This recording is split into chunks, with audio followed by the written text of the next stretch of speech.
নমস্কার, আপনারা দেখছেন কেটিভি বাংলা। ঘণ্টাখানেক বাংলার কথার আরও একটি পর্ব নিয়ে আপনাদের সঙ্গে আমি শান্তনু। আপনারা প্রত্যেকে জানেন যে নিটে প্রশ্ন ফাঁস কাণ্ড নিয়ে কিন্তু তোলপাড় প্রায় গোটা দেশ বলা যায়।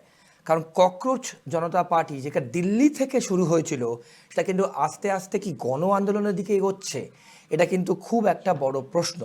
কারণ ইতিমধ্যেই খাস কলকাতাতেও কিন্তু মিছিল, সে বিষয়ে আমরা পরে আসবো আজকের পর্বে। কিন্তু তার মধ্যে থেকেও কিন্তু আজকে এতটাই এই আন্দোলনের তীব্রতা, এই আন্দোলনের যে সরকার কিন্তু আজ মিটিং করেছে কেন্দ্রীয় সরকার, এবং সেই আপডেটটা দিয়ে আমরা আমাদের আজকের পর্ব শুরু করব। প্রশ্ন ফাঁস কাণ্ডে সরকার এবং ককরোচ জনতা পার্টি অর্থাৎ আন্দোলনকারীদের বৈঠক শেষ হয়েছে। প্রায় 1.5 ঘন্টার বৈঠক হয় যেমনটা জানা যাচ্ছে কনস্টিটিউশন ক্লাবে, এবং তারপর মেজরলি কিন্তু 3টে পয়েন্ট ছিল, অর্থাৎ যারা আন্দোলন করছে তাদের 3টে দাবি ছিল। তার মধ্যে প্রথম হচ্ছে কেন্দ্রীয় শিক্ষামন্ত্রী ধর্মেন্দ্র প্রধানের ইস্তফা, দ্বিতীয় যারা প্রতিবাদ করেছিল অর্থাৎ প্রোটেস্ট করেছিল তাদের বিরুদ্ধে কোনো আইনি পদক্ষেপ নেওয়া যাবে না, এবং তৃতীয় যাদেরকে পুলিশ লাঠিচার্জ করেছিল, আপনারা সেই ছবি দেখেছেন আগে আমাদের আগের পর্বে, তাদের কম্পেনসেশন কিন্তু দিতে হবে, ক্ষতিপূরণ দিতে হবে। প্রথমেরটা অর্থাৎ ধর্মেন্দ্র প্রধানের ইস্তফা নিয়ে কিন্তু কোনো পজিটিভ রেসপন্স তারা পায়নি, এমনটা কিন্তু তাদের দাবি। আমরা রাখবো আপনাদের পাশে এবং আপনাদের সামনে ব্যাক টু ব্যাক যার মিটিংয়ের পর নির্যাস আউটকাম কি বেরোলো, অর্থাৎ যারা আন্দোলনকারী তাদের সঙ্গে যে মিটিং হয়েছে এবং জেপি নাড্ডা ঠিক এই মিটিংয়ের পর কি বলেছেন শুনুন। धर्मेंद्र प्रधान जी का इस्तीफा जो नॉन नेगोशिएबल है और याद धर्मेंद्र प्रधान जी का मंत्रिमंडल से उनको निकालना। नंबर 2, 1 करोड़ का कॉम्पनसेशन जो फैमिलीज है जिनके बच्चे नीट एस्पिरेंट के सिस्टम की वजह से उन्होंने सुसाइड करके मर गए, उनके लिए 1 करोड़ का कॉम्पनसेशन। एंड नंबर 3, जो FIR फाइल हुए हैं, हमारी जानकारी के हिसाब से 11 FIR फाइल हुए हैं, उन 11 FIR की कॉपी हम दे एंड उनको विड्रॉ करें, वो हमारा थर्ड मेन गारंटी है। एंड सिर्फ ये नहीं कि विड्रॉ करे, साथ साथ हमें सॉवरेन गारंटी प्रदर्शनकारी या ऑर्गेनाइजर के खिलाफ नहीं लगेगा। सरकार का गया है ये बोला गया, ये हमारी क्या हो रहा है भाई। और नंबर 2 डिमांड है कॉम्पनसेशन और FIR विड्रॉल और गारंटी का, उस पर सरकार पॉजिटिव है। सरकार की क्या बात है, सरकार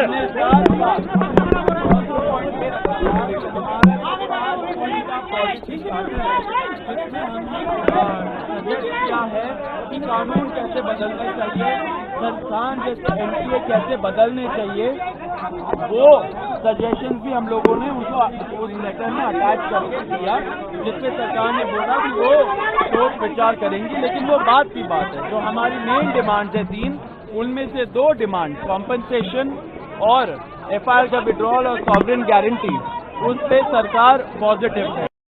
बातें सौहार्दपूर्ण वातावरण में हुई और कई दृष्टि से उन सारी बातों पर हर तरीके से चर्चा हुई।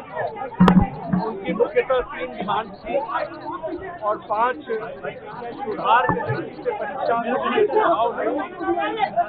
हमने उनको कहा है कि हम कल आपके साथ दोपहर बाद मिलेंगे और फिर हम आपसे जो चर्चा वो आपको बताएंगे। আপনাদের সামনে কিন্তু আমরা পর অর্থাৎ এই মিটিংয়ের নির্যাস থেকে আপনারা শুনলেন যারা আন্দোলনকারী তাদের স্টেটমেন্ট, এবং তার সঙ্গে জেপি নাড্ডাও কিন্তু কি বলেছেন সেটাও কিন্তু আমরা আপনাদের সামনে রাখলাম। এছাড়াও কিন্তু এই প্রশ্ন ফাঁস রুখতে করা আইন আনার প্রক্রিয়া বিল আনছে কেন্দ্রীয় মন্ত্রিসভা, এবং বিলের খসড়া অনুমোদন কেন্দ্রীয় মন্ত্রিসভার পরে সেটা কিন্তু আইনে কনভার্ট হওয়ার যাতে করা যায় সেই প্রতিষ্ঠাই করা হবে। এই নিয়ে আমাদের আলোচনা থাকছে। আমাদের আজকের প্যানেলে কারা কারা আছে আপনাদের সঙ্গে পরিচয় করিয়ে দেবো। আমাদের সঙ্গে আছেন প্রাক্তন deputy commissioner of police Kolkata পুলিশের সত্যজিৎ ব্যানার্জি, আমাদের সঙ্গে আছেন AICC অল ইন্ডিয়া কংগ্রেস কমিটির সদস্য সৌম্য আইচ রায়, এবং আমাদের সঙ্গে আছেন আমাদের আজকের প্যানেলে রাজনৈতিক বিশ্লেষক এবং প্রবীণ সাংবাদিক অর্কপ্রভ সরকার। আমি 3 জনকেই আজকের অনুষ্ঠানে স্বাগত জানাই। আমি প্রথমেই আসবো সৌম্যদার কাছে। সৌম্যদা, আজকে আপনারা পরপর শুনলেন, আমরা রাখলাম আন্দোলনকারী এবং তার সঙ্গে জেপি নাড্ডা পরপর। এই যে টোটাল মিটিং এবং সিজেপি আস্তে আস্তে যেটা দিল্লি থেকে শুরু হয়েছিল এবং নিটে পরীক্ষার প্রশ্ন ফাঁসকাণ্ড নিয়ে আপনার স্ট্যান্ড এবং আপনার সে। দেখুন, প্রথম কথা হচ্ছে যে নিট কাণ্ড নিয়ে সারা ভারতবর্ষে ছাত্ররা রক্তাক্ত হয়েছে, শুধু নয়, সারা ভারতবর্ষে এটা অনেক দিন ধরেই বলা হচ্ছে যে ছাত্রদের একটা বড় ক্ষতি, যেটা সারা ভারতবর্ষে ডাইরেক্টলি যারা ছাত্ররা এটার মধ্যে এফেক্টেড হয়েছে, 13 জনের মতো আত্মহত্যা করেছে, মারা গেছে। এই পরিবারগুলো বুঝতে পারছে, মানে আসলে দেখুন, এটা সরকারের যে ব্যর্থতা, যে বারবার আমরা বলছি যে somebody has to be accountable, কেউ তো অ্যাকাউন্টেবিলিটি নেবে। কেন হচ্ছে, কি কারণে হচ্ছে, কোথায় হচ্ছে, বারবার শুধু ওই গোলপোস্ট পরিবর্তন করা, রিজনগুলোকে চেঞ্জ করে দিলে তো হয় না। মানুষকে কতক্ষণ, আপনি একটা মানুষকে একবার ধোকা দেবেন, দুবার ধোকা দেবেন, কতবার ধোকা দেবেন, বারবার ধোকা দিতে পারেন না তো। You can't change your goal post day and day out, right. So এটা একদম সরাসরি দেখুন, ছাত্র আন্দোলন সারা পৃথিবীর ইতিহাস বলে এই ছাত্র আন্দোলনের মধ্য দিয়েই সারা পৃথিবীতে যত পরিবর্তন এসছে, সারা পৃথিবী জুড়ে আপনি যে কোনো আন্দোলনের যদি গোড়াপত্তন দেখুন, শুরুটা দেখেন, এরা কিন্তু অনমনীয় হয়, আনকন্ডিশনালি এরা যে লড়াইটা করে, সেই লড়াইটা কিন্তু শেষ দেখে ছাড়ে। এবং দর্শকরা দেখতে পাচ্ছেন, লক্ষ্যটা করবেন, আপনি লক্ষ্য করবেন যে আমরা যারা রাজনীতির লোক বা রাজনীতিতে আছি, সে যে কোনো দলের হতে পারে, যে রাজনীতির দলে হতে, তারা কিন্তু তাদের উত্থানটা, শুরুটা ছাত্র আন্দোলন থেকেই হয়। এবং সারা পৃথিবীতে যত ছাত্র আন্দোলনের শেষ দেখা গেছে তা কিন্তু এইটা থেকে। এবং সেটা আপনি ফরাসি বিপ্লব থেকে শুরু করুন, যাই করুন না কেন, যেখানেই দেখুন না দেখুন, গোড়াটা এখানে। কিন্তু একটা সরকার দিনের পর দিন শুধুমাত্র শীত ঘুমে থাকবে আর এই অন্যায়টা হতেই থাকবে, এটা তো চলতে পারে না। তো তার জন্য ডাইরেক্টলি যারা এফেক্টেড হয়েছে তারা আজকে রাস্তায় নেমেছে। শুধু তারা রাস্তায়, অন্যান্য দলগুলো আস্তে আস্তে রাস্তায় নামছে। তো দিস ইজ দ্য মানে alarm bell for an government. তো এখন যদি গভর্নমেন্ট যদি এই দাবিগুলো না মেনে নেয়, ধর্মেন্দ্র প্রধান যদি রিজাইন না করে, তাহলে কিন্তু সমস্যা, বিপদ আছে। সত্যজিৎ আপনার কাছে আমি আসবো। অর্কদা, অ্যালার্মিং বেল এটা সমুরা বলছেন এবং তার সঙ্গে তিনি এটাও বলছেন যে বারবার গোল পোস্ট চেঞ্জ করলে কিন্তু হয় না। রাজনৈতিক ব্যাখ্যা। প্রথম কথা, সরকার একটা গণতান্ত্রিক পদ্ধতিতে নির্বাচিত সরকার।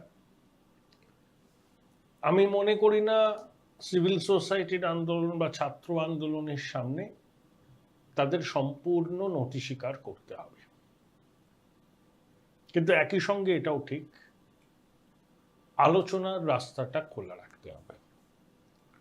সরকার শুধু চিয়ার লিডার্সদের ন্যারেটিভকে অগ্রাধিকার দেবে আর ডিসেন্টিং ভয়েসকে শুনবে না, এটা হতে পারে না। সৌম্যবাবু জানেন বিলক্ষণ, 2011 সালে ভারতবর্ষ বিশ্বকাপ ক্রিকেট জিতেছিল। সারা দেশ জুড়ে ধোনি না সচিন বা দুজনের হাতে কাপ উঠবে কিনা সেই নিয়ে উন্মাদনা তুঙ্গে। এই সময় ফেব্রুয়ারি মাসের এক অপরাহ্নে কিরণ বেদি এবং অরবিন্দ কেজরিওয়াল দিল্লির প্রতিষ্ঠিত সংবাদ মাধ্যমের প্রতিষ্ঠিত সম্পাদকদের দরজায় দরজায় গিয়ে বলেছিলেন যে তারা লোকপাল আইন যাতে কেন্দ্রীয় সরকার প্রণয়ন করেন তার জন্য তারা সিগনেচার ক্যাম্পেইন করবেন। কিন্তু তখন তাদের বলা হয়েছিল যে সিগনেচার ক্যাম্পেইন করে লাভ নেই, যা করবেন মাঠে নেমে করুন, আর করুন বিশ্বকাপের পরে। লোকপাল খুব গুরুত্বপূর্ণ, কিন্তু বিশ্বকাপ নিয়ে ভারতীয়দের আবেগ হৃদয় উদ্বেলিত। তারপরে ইতিহাস আমরা সবাই জানি। কেন এটা বললাম? ওই সিভিল সোসাইটির আন্দোলনে কার্যত দ্বিতীয় ইউপিএ সরকারের মৃত্যু ঘণ্টা বাজিয়ে দিয়েছিল। সৌম্যবাবুদের ইউপিএ 2 সরকার প্রথম দিন থেকেই পলিসি প্যারালাইসিস এবং দুর্নীতিতে আক্রান্ত ছিলেন। সেই জন্য কেজরিওয়াল এবং আন্নার আন্দোলনের চাপের মুখে পড়ে ডক্টর সিং 5 সদস্যের এক মন্ত্রী গোষ্ঠী গঠন করেছিলেন, তাতে প্রণববাবু ছিলেন, সলমান খুরশিদ ছিলেন, কপিল সিব্বল ছিলেন, চিদম্বরম ছিলেন এবং বীরাপ্পা মৈলি ছিলেন। তারা কেজরিওয়াল এবং আন্নার টিমের সঙ্গে দফায় দফায় বৈঠক করে লোকপালের খসড়াটা প্রণয়ন করেছিল এবং বাবা রামদেবকে স্বাগত জানাতে প্রণববাবু এয়ারপোর্টে চলে গিয়েছিলেন। এখন আমি একটু ইন্টারাপ্ট করি, আজকের যে মিটিং হয়েছে তার ভিজুয়াল দর্শকরা এতক্ষণ দেখছিলেন। হ্যাঁ বলুন। হ্যাঁ, সেটা হচ্ছে সরকার, ইউপি 2 সরকার একদম কেজরিওয়ালদের ন্যারেটিভকে এন্ডোর্স করেছিল, পাল্টা ন্যারেটিভ তৈরি করতে পারেনি। আবার মোদী সরকার এদেরকে গুরুত্বই দেয় না। কোনো মানে সিভিল সোসাইটি, স্টুডেন্ট আন্দোলন, এগুলো ওদের কাছে খুব গুরুত্ব নয়। ওরা মনে করে যে সিভিল সোসাইটি চাপের মুখে নতি স্বীকার করলে সেটা সরকারের লেজিটিমেসি পূর্ণ হয়, কিন্তু ঠেলায় পড়লে গোয়ালা ঢেলা বয়। এখানে কি দেখছি? তাই হলো, দফায় দফায় মিটিং করতে হচ্ছে, প্রধানমন্ত্রীকে 2 দফায় বক্তব্য রাখতে হচ্ছে। একদম। প্রথমে এক্স স্যান্ডেলে, তারপর রাত্রে মোবাইলে ভিডিও বার্তা। কিন্তু এখানে একটা রিয়ালাইজ দ্য ক্যাচ, সোনাম ওয়াংচুর সঙ্গে ককরোচ জনতা পার্টির বিরোধ বেঁধেছে। বেশ, দিস ইজ দ্য স্টোরি।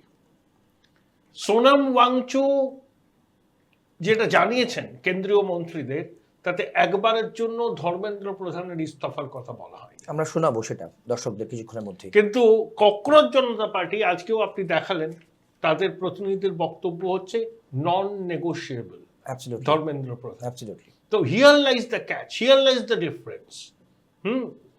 তো আমার মনে হয় এই সমস্যা অত সহজে মিটবে না। ধর্মেন্দ্র প্রধান হ্যাজ টু গো, কিন্তু এক্ষুনি হবে না, এক্ষুনি হবে না। এখন উনি পদত্যাগ করলে সৌম্যবাবুরা বলবেন যে তাদের আন্দোলনের চাপে পড়েই পদত্যাগ করেছেন, আর ওনারা রক্তের স্বাদ পেয়ে যাবেন। সেটা কেন্দ্রীয় সরকার করবে না। ইতিমধ্যে কিন্তু কিছুদিন দিলীপ যোশীকে বাদে হবে। সরিয়ে দিয়েছে সচিব তো কেন্দ্রীয় শিক্ষা সচিব। হ্যাঁ, দেখুন, ধর্মেন্দ্র প্রধান নিজেও ছাত্র আন্দোলনে সামিল হয়েছিলেন 97 সালে জানকী বল্লভ পট্টনায়কের সরকার উড়িষ্যায়। তখন উনি উৎকল ইউনিভার্সিটির ছাত্র, এবিভিপির নেতা ছিলেন, অ্যানথ্রোপোলজি নিয়ে পড়েছেন। তো তিনিও লাঠি আঘাতপ্রাপ্ত হয়েছিলেন, হয়েছিলেন, সবই হয়েছিলেন।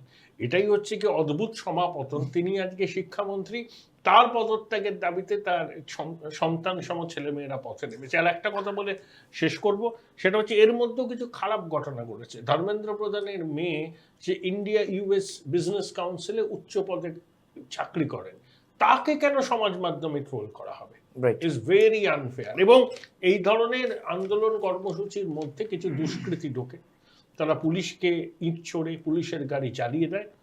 আন্দোলনকারীদের এই বিষয়টাও মাথায় রাখতে হবে। কিন্তু মূল বিষয় ওয়াংচু বনাম ককরোচ জনতা পার্টির মধ্যে মতবিরোধ। রাইট। সত্যজিৎ স্যার, আমার দুটো প্রশ্ন। প্রথম হলো যে আন্দোলনকারীদের কিন্তু এটা পরিষ্কার যারা লাঠিচার্জ কম্পেনসেশন আজকে ডিমান্ড করেছে, এবং তার সাথে এই লাঠিচার্জ কি খুব দরকার ছিল?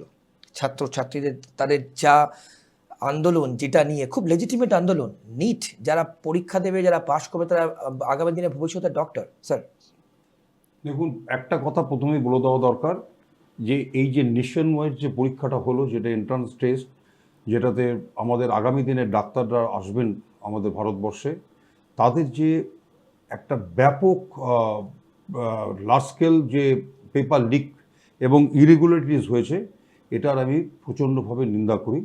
যার মাধ্যমেই হোক আর যারাই করুন, তারা শাস্তিযোগ্য অপরাধ এবং তাদের শাস্তি পেতেই হবে। কারণ এটা ভারতবর্ষে বারবার চলতে পারে না। এটা আমার প্রথম 1 নম্বর পয়েন্ট। 2 নম্বর কথা হচ্ছে, দেখুন, যিনি সোনম ওয়াংচুক যিনি অনশন করতে আরম্ভ করেছিলেন 21 তারিখ থেকে 28 তারিখ থেকে 28 তারিখ থেকে যখন শুরু করলেন, তো তার তো দাবি ছিল, সেই দাবিটা মোটামুটিভাবে কেন্দ্রীয় সরকার একটা গ্রাহ্যের মধ্যে নিয়ে আসছেন। এবং কেন্দ্রীয় সরকার, এবং সবচেয়ে বড় কথা, সব ব্যাপারে প্রধানমন্ত্রী ইন্টারফেয়ার করেন না, এই ব্যাপারটায় কিন্তু প্রধানমন্ত্রী নিজে ইন্টারফেয়ার করেছেন একদম। এবং অনেক ব্যাপারে দেখবেন প্রধানমন্ত্রী প্রেস স্টেটমেন্ট দেয় না, বাইরে কোনো তার স্টেটমেন্টই থাকে না, যেটা উনি প্রশাসনিকভাবে চালানোর চেষ্টা করেন। কিন্তু এই কেসটাতে কিন্তু প্রধানমন্ত্রী নিজে ইন্টারফেয়ার করেছেন, নিজে স্টেটমেন্ট দিচ্ছেন, এবং টিভিতে ওনার বক্তব্য আপামর জনগণ শুনতে পাচ্ছেন। কি শুনতে পাচ্ছেন? উনি বলছেন যে যারা এটার জন্য রেসপন্সিবল, অলরেডি 13 জন মতন অ্যারেস্টেড হয়ে গেছে, আরও অ্যারেস্টেড হবে, এবং আলটিমেটলি যারা এর জন্য রেসপন্সিবলকে তাদেরকে ইনভেস্টিগেটিং এজেন্সিকে দিয়ে খুঁজে বার করে তাদেরকে যথাযোগ্য পানিশমেন্টের ব্যবস্থা করা হবে, অ্যাকুরেট সেকশন অফ লতে কেস করা হবে, এবং যারা যারা কি মাধ্যমে হলো, কিভাবে এই পেপার লিকিংটা হলো, ইরেগুলারিটিস যে হলো তারা কিভাবে হলো সেটা সম্পূর্ণ পরিমাণে A to Z বার করা হবে, 1 নম্বর। 2 নম্বর হচ্ছে যে ফাস্ট ট্র্যাক কোর্ট গঠন করা হবে। ফাস্ট ট্র্যাক কোর্টের মাধ্যমে এটার বিচার ব্যবস্থার সিস্টেম করা হবে। ফাস্ট ট্র্যাক কোর্ট আমরা সবাই জানি যে ফাস্ট ট্র্যাক কোর্টটা তখনই করা হয় খুব দ্রুত বিচারের জন্য ফাস্ট ট্র্যাক কোর্টকে নিয়ে আসা হয় এবং ম্যাটারটা যাবে ফাস্ট ট্র্যাক কোর্ট। এটা কিন্তু প্রধানমন্ত্রীর বক্তব্য। Fast track court already order হয়েছে এবং ফাস্ট ট্র্যাক কোর্টের মাধ্যমেই এই বিচার ব্যবস্থা হবে। 3টে যে দাবির কথা যেটা বলা হয়েছিল, সেই 3টে দাবির মধ্যে একটা দাবি মানা হয়নি, কিন্তু 2টো দাবি কনসিডারেশন জোনে আছে। একটা হচ্ছে যে এফআইআর যেইগুলো হয়েছিল সেগুলোকে উইথড্রল সিস্টেম কিংবা এটাকে ভয়েড করিয়ে দেওয়া কিংবা বাতিল করে দেওয়া কিংবা আপাতত স্টপ করিয়ে দেওয়া কিংবা ধীরে চলনীতিতে হবে। রিগার্ডিং দ্য যে টাকার কথা বলা হয়েছে, 1 কোটি টাকা ডিমান্ড করেছেন, এটা হয়তো কম বেশি করা হবে, হয়তো এটাও ইন্ডিয়া গভর্নমেন্ট মানে মোদী সরকার এটাকেও কম বেশি কনসিডারেশন জোনে রেখেছে। একটা শুধু জোনে রাখে, প্রথম যেটা ডিমান্ড সেটা হচ্ছে ধর্মেন্দ্র প্রধানের পদত্যাগ, এটা ওটা মানা হয়নি। আর একটা কথা একটু বলি, দেখুন এখানে যিনি প্রথম যেটা 28 তারিখ থেকে যিনি সোনম ওয়াংচুক সাহেব যে শুরু করেছিলেন, তিনি তো এই পদত্যাগ চাইছেন না, মানে ধর্মেন্দ্র। কিন্তু স্যার ওর কথা যা বললেন যে এই মুহূর্তে মতবিরোধ, হ্যাঁ বলছি এটা 2 মিনিট বলছি, মতবিরোধ তারপর প্রধানমন্ত্রী কি বলেছেন শোনাবো, আমি বলবো কি? হ্যাঁ বলুন। যেটা বলছি, যেটা আপনি বললেন যে লাঠিচার্জ করা হয়েছে, যেটা পুলিশ পয়েন্ট অফ ভিউ। দেখুন পুলিশ প্রথম দিকে যা কিছুই হোক, কোনো জায়গায় ভারতবর্ষের যে কোনো জায়গায়, আমি তো ব্যক্তিগতভাবে 40 বছর পুলিশে কাজ করেছি, 40 ইয়ার্স, 1975-76 থেকে শুরু করে। তো আমরা পুলিশ লাঠিচার্জ কিংবা টিয়ার গ্যাস কিংবা তারপরে যে রেসোর্টগুলো হয় এগুলো জেনারেলি চালানো চায় না। অন্তত ছাত্রদের ক্ষেত্রে আমরা খুব রেস্ট্রেন্ট হই, ছাত্রদের ক্ষেত্রে পুলিশ ইনজিওর্ড হয়ে যায় তবুও কিন্তু লাঠিচার্জ হয় না, এটা কিন্তু কনফার্ম হবে, কনফার্ম, এটা শুনে রাখুন। কিন্তু যখন দেখা যায় যে ছাত্রদের পেছন থেকে একদল লোক, যারা কিছু মনে করবেন না, ভাষারা উচ্চারণ করছে জেহাদি, তারা পুলিশকে লক্ষ্য করে পুলিশকে লক্ষ্য করে পাথর ছুটছে, পুলিশ ইনজিওর্ড হয়ে যাচ্ছে, কম বেশি 32 জন পুলিশ অফিসার ইনজিওর্ড হয়েছে এবং তাদেরকে লক্ষ্য করে ইট ছোড়া হচ্ছে, ছাত্ররা সামনে রয়েছে। সুতরাং তখন পুলিশকে বাধ্য হয়ে সেলফ ডিফেন্সে কিছু মৃদু লাঠিচার্জ করতে হয় সরিয়ে দেওয়ার জন্য, কারণ আমরা সবাই জানি যে দিল্লি হচ্ছে আমাদের ভারতবর্ষের রাজধানী, এটাকে পরিষ্কার পরিচ্ছন্ন রাখতেই হবে। বেশ, স্যার আমি আবার আসবো, কিন্তু তার আগে সমুদ আপনার কাছে আসবো, তার আগে আপনাদের সামনে রাখবো প্রধানমন্ত্রী এবং দেশের বিরোধী দলনেতা রাহুল গান্ধী। প্রথমে আপনারা শুনবেন প্রধানমন্ত্রী, ঠিক গতকাল রাত্রেই কিন্তু তার ভিডিও বার্তা, এবং তারপর রাহুল গান্ধী আজ সকালে রিয়াকশন দেখুন। सरकार ने अभी पूरी शक्ति का उपयोग करके कम से कम समय में 22 लाख जितने विद्यार्थियों के एग्जाम हो जाए, इसका प्रबंध किया। और अभी 5-6 दिन पहले 19 तारीख को रिजल्ट भी आ गया और देश भर में उत्तीर्ण हो गए विद्यार्थियों की खुशियों की खबरें भी आ रही हैं। लेकिन हम वहां पर संतोष मानने वाले लोगों में से नहीं है, और इसलिए मैंने आज फास्ट ट्रैक कोर्ट के लिए विभागों को निर्देश दिए थे। आज विभागों ने लगातार मेहनत करके देर रात मुझे मुसद्दा भी दे दिया। फास्ट ट्रैक कोर्ट और कठोर सजा के प्रावधान के साथ का ये मुसद्दा कल कैबिनेट में चर्चा होगी। कैबिनेट के साथियों के सुझाव के बाद उसका अंतिम रूप दिया जाएगा और सोमवार से संसद का दूसरा सप्ताह शुरू हो रहा है, तब जल्द से जल्द उस बिल को सदन में पारित कराने का प्रयास किया जाएगा। मगर मैं क्लियरली कहना चाहता हूं, जो ऑपोजिशन का स्टांस है, 3 मांगे हैं स्टूडेंट्स की।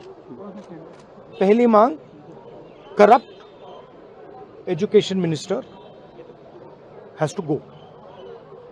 सेकंड, जिन लोगों ने स्टूडेंट्स पे आक्रमण किया, मारा, उन पर एक्शन, अकाउंटेबिलिटी। और third, that prime minister should apologise to the students. These are the 3 conditions. We are not going to have any conversation, any discussion before Mr. Pradhan is sacked. আমি 3 জনের reaction নেব, but প্রথমে আমি সমদার কাছে যাব। সমদা, corrupt education minister has to go, quote unquote Rahul Gandhi বলছেন, অ্যাকশন শুড বি টেকেন, এবং তৃতীয় বলছেন পিএম হ্যাজ টু অ্যাপোলোজাইজ। বলুন। না, তার আগে অর্কদা 2011-14 আগে কয়েকটা কথা ইনস্ট্যান্ট তুললেন। আমার মানে বললেন উনি যে পয়েন্টগুলো, সেগুলো মানে কিছুটা বললেন না। তো সেই সময় লোকপাল বিল নিয়ে অনেক আলোচনা, তারপরে সেটা যোগপালে রূপান্তরিত হওয়া, সেই যোগপালের ব্যাপারটা উনি গেলেন না। তো আমি চাচ্ছি না সেসব কথায়। তখন অনেকগুলো অ্যালিগেশনস ছিল PO2 সরকারের বিরুদ্ধে। অ্যালিগেশনগুলো তারপরে ধাপে ধাপে একটার পর একটা প্রমাণিতও হলো না, এবং সেগুলো কোর্টে খারিজও হয়ে গেল। তো সেগুলো নিয়ে অন্যদিন আলোচনা করবো, আজকে সময় কম। কিন্তু মনে রাখবেন, সেই সময় ইউপিএ সরকারের অনেক মন্ত্রীকে জেলে পর্যন্ত যেতে হয়েছিল। তাহলে অ্যাকাউন্টেবিলিটি ছিল। আমার কথা হচ্ছে, সোনার লঙ্কা অহংকার আর দম্ভে পড়ে গেছিল, কারণ হনুমানকে খুব ছোট মনে করেছিল, বেশ সহজ সরল মনে করেছিল, তার লেজে আগুন দিয়ে দিয়েছিল। তখন লেজে আগুন দিলে তার যে লঙ্কা পুড়তে হয়, সেটা তো দেখতে হবে।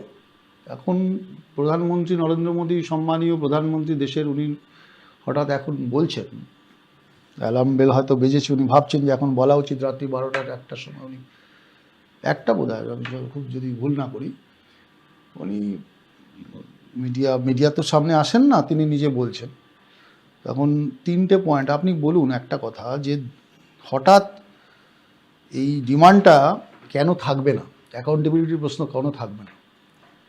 আর গভর্নমেন্ট অফ ইন্ডিয়ার একজন, তার মানে কি বিজেপিতে কি বা যে সরকারটা চলছে এনডিএতে কি ধর্মেন্দ্র প্রধান ছাড়া কোনো মন্ত্রী হওয়ার মতো যোগ্যতা নেই কারোর? ওকেই রাখতে হবে, ধর্মেন্দ্র প্রধানকেই কি রাখতে হবে? তার মানে কি এই যে 10টা পরীক্ষাকে লিক করা হলো।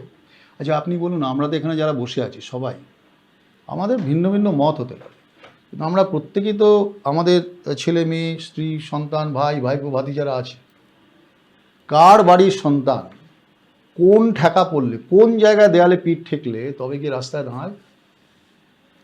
তার একটা চাকরি জীবন, তার একটা সুন্দর পড়াশোনার জীবনে, এই যে উনি বলছিলেন উনি জেহাদি খুঁজছেন পেছনে। আমার ঠিক পরবর্তী প্রশ্নটাই থাক, যারা ক্লোজ করে দিই। সত্যজিৎ দা পুলিশে চাকরি করেছেন, উনি আন্দোলনের পিছনে জেহাদি খুঁজছেন। কেউ ধর্ম খুঁজবেন, জেহাদি খুঁজবেন, ইত্যাদি খুঁজবেন, খুঁজুন, তাতে কোনো অসুবিধা কিছু নেই। কিন্তু দেখবেন ওই জেহাদিদের সামনের সারি, আপনি বলছেন পেছনে জেহাদি আছে, তাহলে সামনের সারিতে আপনার পরিবারেরও কোনো ছেলে মেয়ে আছে, বলে যাবেন না। এই ছেলে মেয়েগুলো তার জীবনের মূল্যবান সময়কে বাজি রেখে রাস্তায় নেমেছে শুধু পুলিশের লাঠি খাওয়ার জন্য, যে সিস্টেমের বিরুদ্ধে লড়াই করছে, যে সিস্টেমটা পচে গেছে, রটান হয়ে গেছে। তো they have taken a call, সেই কলটাকে সম্মান করা উচিত আমাদের। এখন কটা লাঠি খাবে, কটা ছাত্র কখনো ভাবে না, আমরা ছাত্র আন্দোলন থেকে উঠে আসা, আমরা কখনো ভাবি না যে মাথায় কটা লাঠি পড়বে, পিঠে কটা পেরেক পড়বে, বা কটা বেয়নেট খাবো, এসব ভাবি না আমরা। কে বাঁচবে, কে না মরে যাবে। এই ছাত্র আন্দোলনে কিন্তু লাঠি ফাটি চালালে কিন্তু পরিণতি কি দুর্দশা হতে পারে এটা সরকারের, এটা ভেবে নেওয়া উচিত। বেশ, আমরা বিরতিতে যাব। জীবন তাহলে কিন্তু মানে ভয়ঙ্কর পরিস্থিতি হবে। কারণ আপনি মনে রাখবেন যে ছাত্র কিন্তু আর যাই হোক বিক্রি হবে না। বেশ, ইউ ক্যানট পারচেজ। আমি ঠিক এখান থেকেই অর্কদা এবং সত্যজিৎ স্যার ওয়ান লাইনার নেবো, তারপর আমরা বিরতিতে যাব। অর্কদা। ওয়ান লাইনারে কথাটা তো বলা যায় না, তবে জাস্ট ওয়ান লাইনই বলছি। সেটা হচ্ছে, কিরেন রিজিজু সংসদীয় মন্ত্রী পরিষ্কার বলেছেন, বিরোধীরা ঠিক করুক, কবে আলোচনা হবে, কিভাবে হবে, কতক্ষণ ধরে হবে। কিন্তু কোনো আলোচনা কিন্তু পূর্ব শর্ত দিয়ে হয় না। সংসদে যদি এটা আলোচনা হয়, বিরোধীরা কিন্তু সরকারকে চেপে ধরতে পারবে। They should accept this challenge and full utilisation of this opportunity. এটা কিন্তু তাদের করা উচিত। তাই সারা ভারতবর্ষ বিরোধীদের ভূমিকাও দেখবে এবং সরকারের বক্তব্যও দেখবে। প্রধানমন্ত্রীও থাকবেন, ধর্মেন্দ্র প্রধানও থাকবেন, কিন্তু কোনো পূর্ব শর্ত দিয়ে কিন্তু কোনো আলোচনা হয় না, অন্তত সংসদের আলোচনা। আসলে বিরোধীরা রাজনীতির রুটি শিখতে চাইছেন। খুব সিম্পল ব্যাপার। ভোট আছে 27-এ উত্তরপ্রদেশ, 29-এ লোকসভা। বেশ, এটাই তাদের একমাত্র সত্যি স্যার, কজ। খুব সংক্ষেপে সংক্ষেপে দুটো কথা বলা দরকার। দেখুন, নেক্সট অলরেডি একটা এক্সামিনেশন অলরেডি হয়ে গেছে, তার রেজাল্ট ডিক্লেয়ার হয়ে গেছে। যেই সব ছাত্ররা পাশ করেছে তারা খুব আনন্দে তারা উদযাপন করছেন। আমি প্রথম লাইনেই আজকের এই অনুষ্ঠানে প্রথম বলেছিলাম যে এই ইরেগুলারিটিসের আমি নিন্দা করি এবং মনে করি যে এর রুট ছিঁড়ে ফেলতে হবে। তবে দেখুন, কারাপশান গোটা পৃথিবীতে সব জায়গায় রয়ে গেছে, কারাপশানকে একদিনের মধ্যে মেটানো যাবে না। কিন্তু প্রধানমন্ত্রীর একটা বাক্য, খুব সাংঘাতিক বক্তব্য উনি বলেছেন যে আমরা যে আলোচনা করব সেই আলোচনাটা সদনেও আলোচনা হবে, কারণ সোমবার থেকে নতুন আমাদের পার্লামেন্ট খুলে যাচ্ছে, সেইখানে কিন্তু জানানো হবে। আমরা কিছুটা প্রধানমন্ত্রীর উপর যদি ভরসা রাখি, সেটুকু তো ভরসা রাখতে হবে যে উনি কি ডিসিশন নিচ্ছেন এবং সদনে কি আলোচনা করবেন সেটা আমাদের দেখতে হবে। এটুকুই আমার ছোট করে। বেশ, আপনাদেরকে জানাবো যে প্রধানমন্ত্রী কি বলেছেন, ভিডিও করে আপনাদেরকে আমি শোনালাম। মুখ্যমন্ত্রী শুভেন্দু অধিকারী ঠিক কি রিয়াকশন দিয়েছেন আপনারা দেখবেন। पूरा देश प्राइम मिनिस्टर साहब जो कर रहा है सबके लिए कर रहा है, युवा पीढ़ी के लिए कर रहा है। जो कार्रवाई उन्होंने कल बताया, पूरा देश उनका ऊपर फुल कॉन्फिडेंस है, कोई चिंता का बात नहीं है। আমরা যে ইস্যু নিয়ে এই মুহূর্তে সারা দেশ বলা যায় তোলপাড়, অর্থাৎ নিটে প্রশ্ন ফাঁস এবং তারপর সিজেপির সঙ্গে কেন্দ্রীয় সরকারের মিটিং যা কিছুক্ষণ আগে শেষ হয়েছে, তার আপডেট আমরা আপনাদের দিয়েছি। কিন্তু তার সঙ্গে 28শে জুন থেকে সোনাম ওয়াংচুকের হাঙ্গার স্ট্রাইক অনশন থেকে কিন্তু এই আন্দোলনের শুরু এবং পড়ুয়াদের বিরুদ্ধে কোনো আইনি ব্যবস্থা নেওয়া হবে না। সংসদে বাদল অধিবেশনে নিট প্রশ্নজাল প্রসঙ্গে উত্থাপনের দাবি মেনে নেওয়ার বিষয়টি নিয়ে লিখিত আশ্বাস চেয়েছিলেন সোনাম ওয়াংচুক, আপনারা প্রত্যেকে জানেন। সেই দাবি মেনেই তার সামনে সরকারের লিখিত আশ্বাস পাঠ করলেন জেপি নাড্ডা এবং তারপরেই অনশন ভাঙলেন ওয়াংচুক। আমরা আপনাদের সামনে দুটো পার্টে দেখাবো যে জেপি নাড্ডা পড়ছেন এবং তার উত্তরে সোনাম ওয়াংচুক কি বলছেন, দেখুন। Government is positive on not registering cases against those protesting peacefully at Jantar Mantar in Delhi and those participating in the march to the Parliament on July 20, 2026. The government has already assured threadbare discussions to find solutions to paper leaks and educational reforms for exams in the Parliament. Besides, the government is also positively considering suitable compensations for the suicide victims of recent NEET paper leaks. Sensitivity towards the children who have been victims, towards the youth who were peacefully protesting on those dates, and that both the ruling party and MPs from the opposition have assured me that their discussions will happen on the floor of the Parliament regarding reforms in the examination system like NEET and others, and that we will also be discussing about the accountability of such lapses, and that we'll all make sure that such things never happen. No child, no parent will have to go through what these 20 children and their parents had to go through. I'm happy that you have assured me that, and I'm sure, as the children have been demanding, at the suitable time, I'm no one to dictate, you will take accountability in the ministry with the minister also as a responsibility, and I'm sure you are already considering And with these assurances, I'm touched and grateful to the government, and I want to appeal to the protesting students to maintain utmost peace. To express their feelings is a legitimate thing, but I do not approve violence of any kind, and allowing any antisocial elements to take advantage of this is not acceptable to me. It should be a genuine demand by genuinely concerned people, in this case youngsters. So with that being fulfilled, I'm grateful and I'll be happy to break my fast. তাহলে আপনারা দেখলেন, আপনারা শুনলেন যে 28 June থেকে যে hunger strike, যে অনশন শুরু হয়েছিল 23 জুলাই, গতকাল কিন্তু সেটি শেষ হয়। এবং আমরা এই ছবিও আপনারা দেখাচ্ছি, দেখুন জেপি নাড্ডা পড়লেন এবং তার উত্তরে সোনাম ওয়াংচুক তার স্টেটমেন্ট দিলেন, এবং এই যে অনশন ভাঙছেন যে ছবি আপনারা এই মুহূর্তে দেখছেন, আমরা আপনাদের সামনে কিন্তু তুলে ধরছি। এখান থেকেই কিন্তু আমরা আলোচনায় আসবো। আমি তিনজনকেই একটি প্রশ্ন জিজ্ঞেস করব। অর্কদা কিন্তু বিরতিতে যাওয়ার আগে বলেছিলেন যে সোনাম ওয়াংচুকের সঙ্গে মতবিরোধ হয়েছে সিজেপির, এবং অন্যদিকে আমার প্রশ্ন, তাহলে কেন্দ্রীয় সরকারের কি আশ্বাস? কিন্তু আমরা বলতে শুনলাম যে I am grateful to the government. আমি প্রথমেই সৌমদার কাছে আসবো, তারপর সত্যজিৎ স্যার এবং অর্কদা এই স্টেটমেন্ট নিয়ে। সমাজ সংস্কার সংস্কৃতি থেকে উঠে আসা প্রতিভারা সরকারের অব্যবস্থা এবং সরকারের যেটা জনবিরোধী নীতি তার বিরুদ্ধে আন্দোলন করবে। এটা দীর্ঘদিনের ইতিহাস, সারা পৃথিবীর ইতিহাস, এটা নতুন কিছু নয়। সেটা সোনাম ওয়াংচুক হতে পারে, বা ধরুন আন্না হাজারে তার আন্দোলন অনশন আমরা দেখেছি।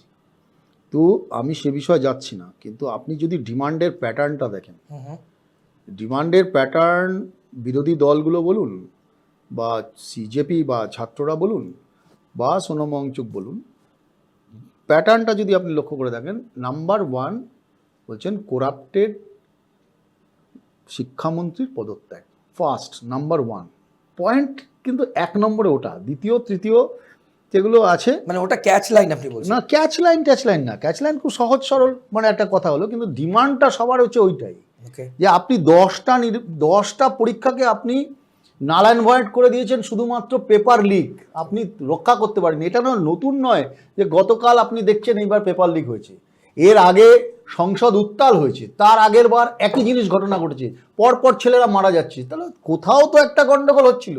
আজকে আপনার হঠাৎ সকালবেলা ঘুম ভেঙে উঠে বলবেন যে বিরাট একেবারে গন্ডগোল হয়েছে, প্রধানমন্ত্রী ভাষণ দিয়েছেন, তাহলে ম্যাগনিটিউড অফ দ্য প্রবলেম আপনি বুঝতে পারছেন এখন। তাহলে somebody has to take the responsibility, somebody has to be accountable for this। সেই অ্যাকাউন্টেবিলিটি ধর্মেন্দ্র প্রধানকে নিতে হবে। আগে তো পদত্যাগ করুক। আরে পদত্যাগ করা মানে কি তাকে জেলখানায় ঢুকিয়ে দিচ্ছে নাকি? কেউ তো বলেনি তাকে জেলের মতো ঢুকিয়ে দিতে হবে। পদত্যাগ করতে হবে, আগে রেসপন্সিবিলিটি নিক, তারপরে আলোচনা হবে। আপনি ভাবছেন লোকসভাতে আলোচনা, বিরোধীরা একটা হয়ে 3টে পয়েন্টের উপর আলোচনা করবে। তাহলে আপনি কোনটা বলছেন, মতবিরোধ না আশ্বাস? কিসব মতবিরোধ আমি বলতে পারবো না। সোনাম ওয়াংচুক তিনি একজন স্বনামধন্য ব্যক্তিত্ব, তিনি অনশন করেছেন, সারা পৃথিবী দেখেছে এই অনশনকে। আমি কোথায় আছে, আমি কথা বলছেন নিশ্চয়ই তার প্রতি কোনো ভিত্তি থাকবে, আমার জানা নেই। I am not aware about that. প্রথম কথা, সত্যজিৎ বাবু 1974 থেকে পুলিশে কাজ করছেন, 75 সাল থেকে। ওনার নিশ্চয়ই বাংলার প্রেক্ষিতে আর একজন ওয়াংচুর কথা মনে আছে।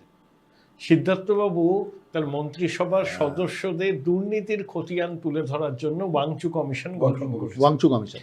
এবং সুব্রত দা তার স্বভাবসিদ্ধ ভঙ্গিতে বলেছিলেন ওয়াংচুকে বাঞ্চু করে দেবে। হ্যাঁ, মনে আছে, জেলে ঢুকে দিয়েছিল। নিজের বিধায়ককে জেলে। ওয়াংচু নামটার সঙ্গে বঙ্গবাসী আগেও পরিচিত, স্মৃতির পাতা উল্টে আমার হঠাৎ মনে হলো।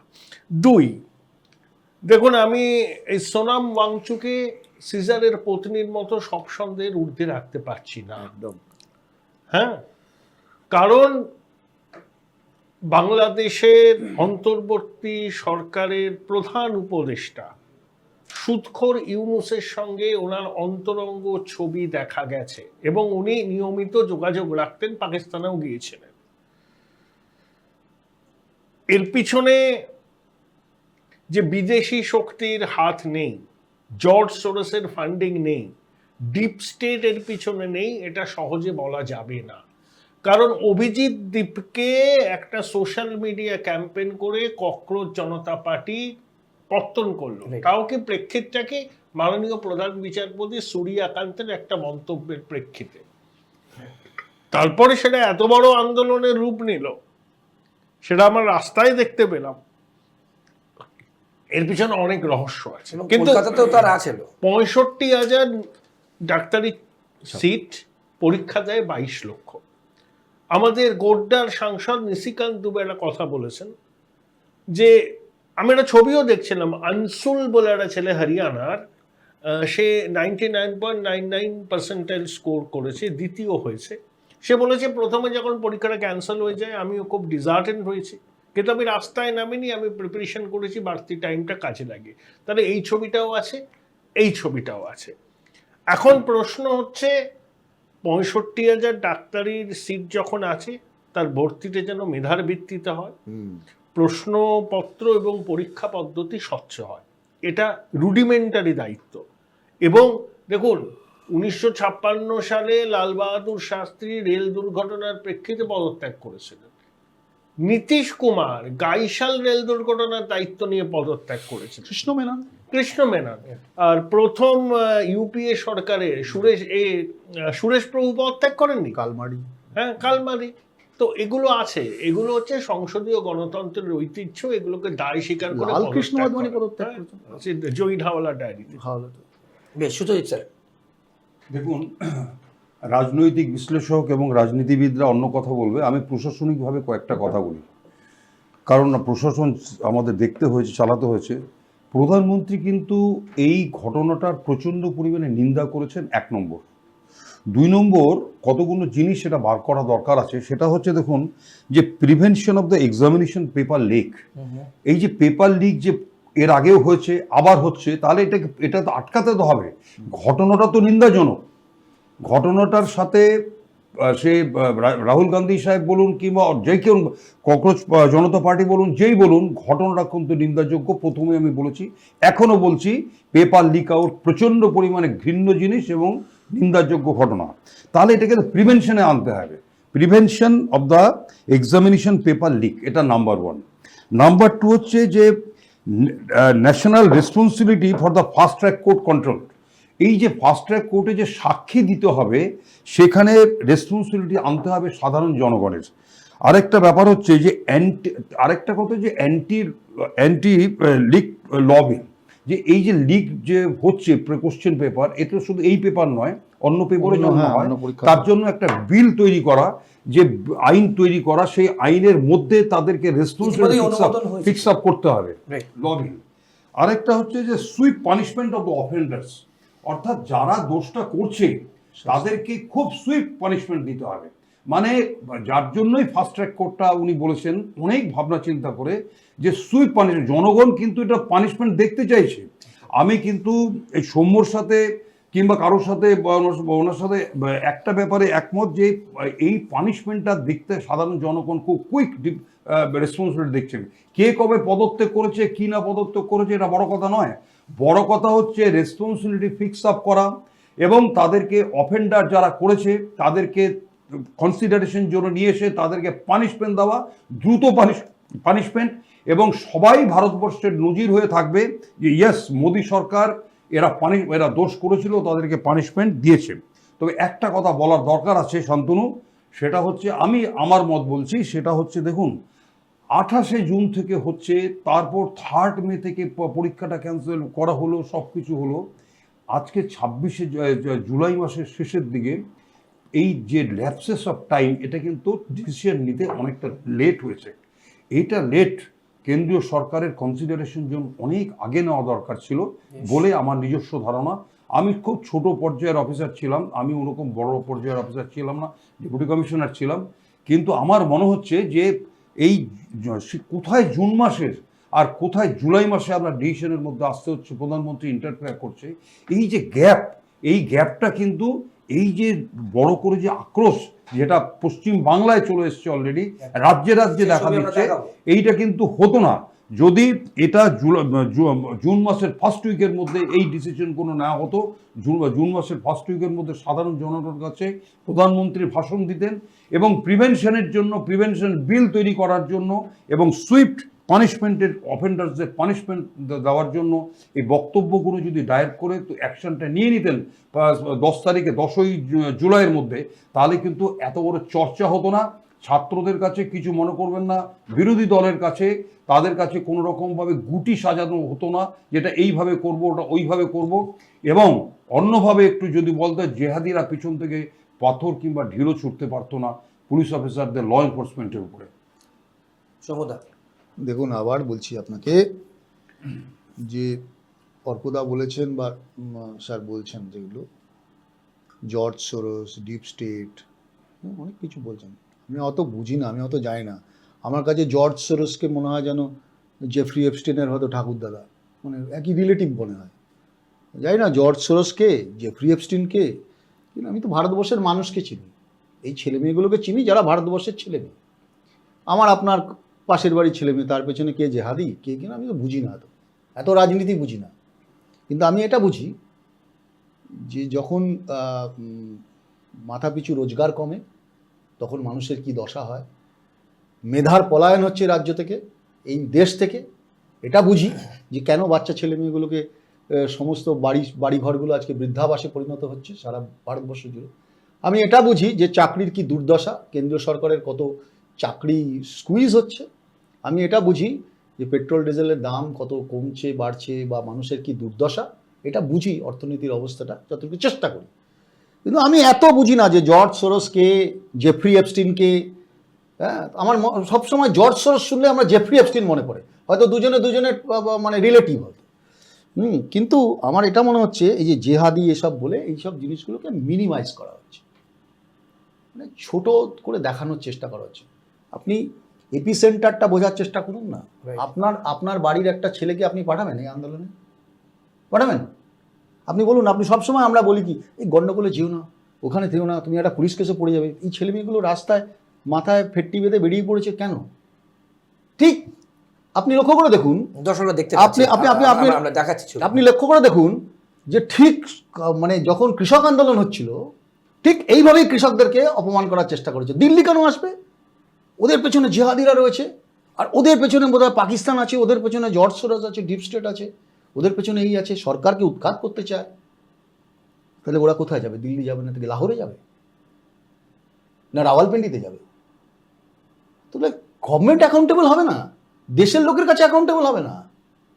10 বছর ধরে আপনি পেপার লিক করাচ্ছেন, যে লোকগুলো আইডেন্টিফাইড, যে বারবার বলা হচ্ছে লোকসভাতে, আপনি কোনো অ্যাকশন নেবেন না। আপনি কানে সর্ষের তেল দিয়ে ঘুমাবেন, হঠাৎ রাত্রেবেলা মনে হলো আপনি বলবেন, হঠাৎ আপনি দেখবেন ডিপ স্টেট জর্জ সোরস। কথা মানে আপনার তার মানে কি মানে জর্জ সোরস কি জেফ্রি এপস্টিনের ঠাকুরদাদা? প্রথম কথা,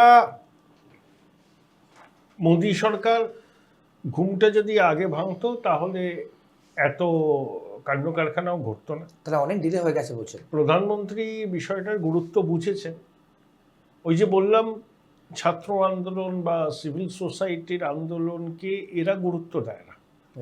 হ্যাঁ, তারা মনে করে এদের আন্দোলনকে গুরুত্ব দিলে সরকারের যে বলিষ্ঠ সরকারের যে ইমেজ সেটা ভেঙে যাবে। তো শেষ পর্যন্তই বললাম, ঠেলায় পড়লে গোয়ালা ঠেলা বয়।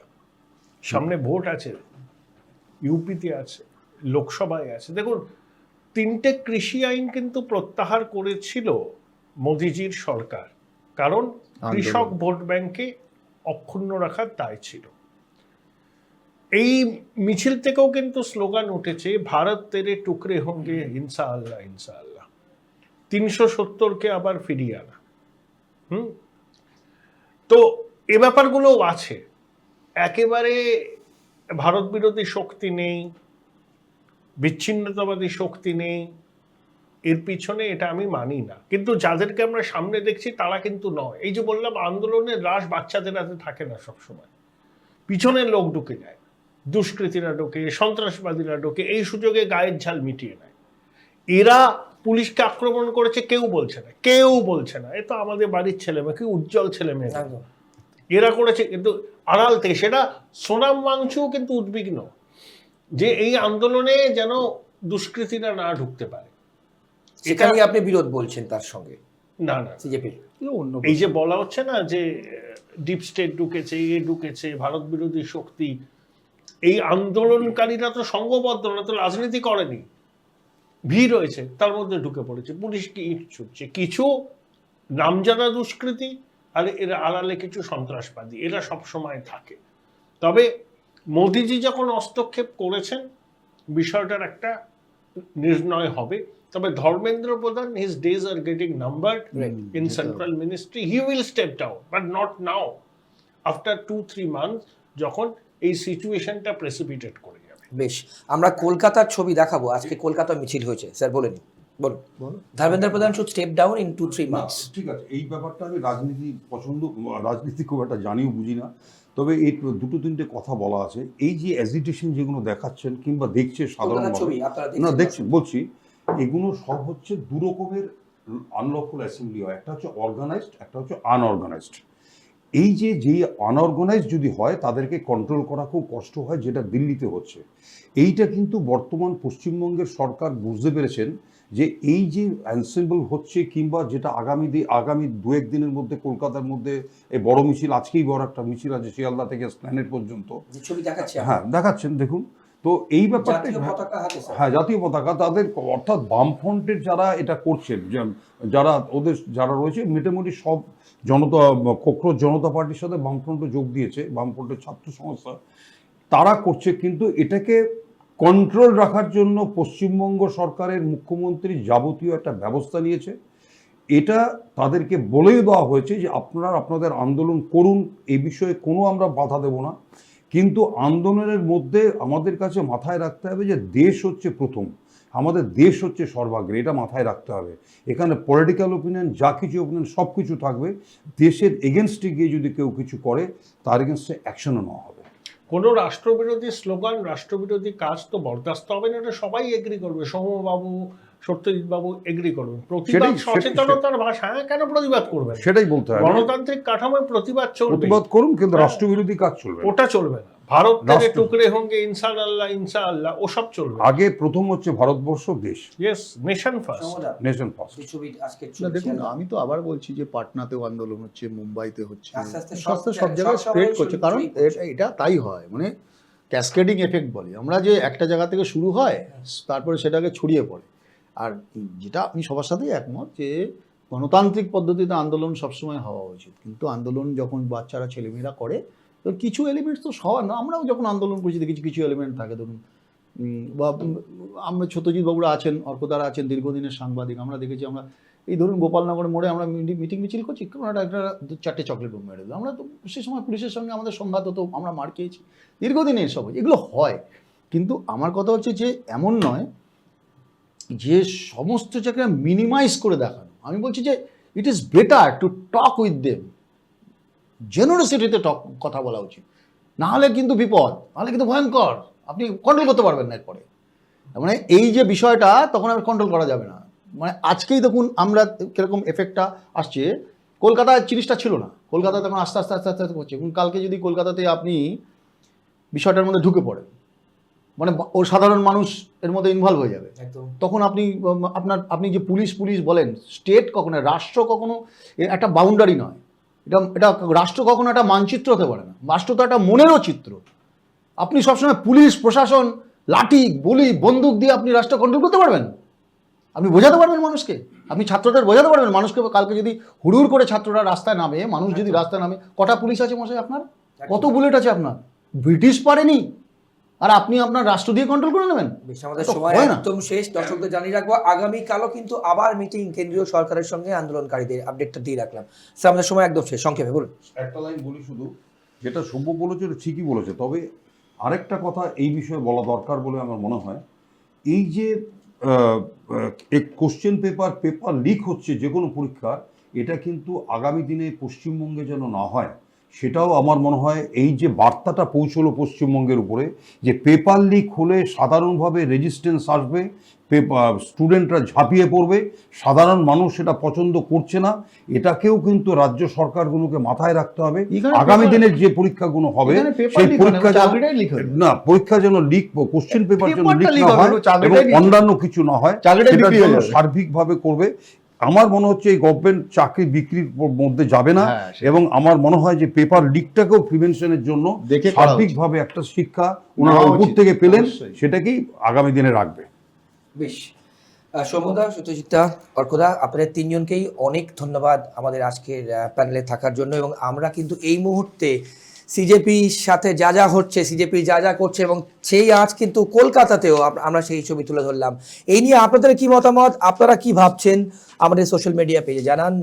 আমরা নিশ্চিন্তভাবে আপনাদের মতামতকে গুরুত্ব দিয়ে পরবর্তী যখন এপিসোড হবে সেটা নিয়ে আলোচনা করব। আজকের পর্ব এই পর্যন্তই। অন্যান্য সব খবরের জন্য দেখতে থাকুন KTV বাংলা। নমস্কার।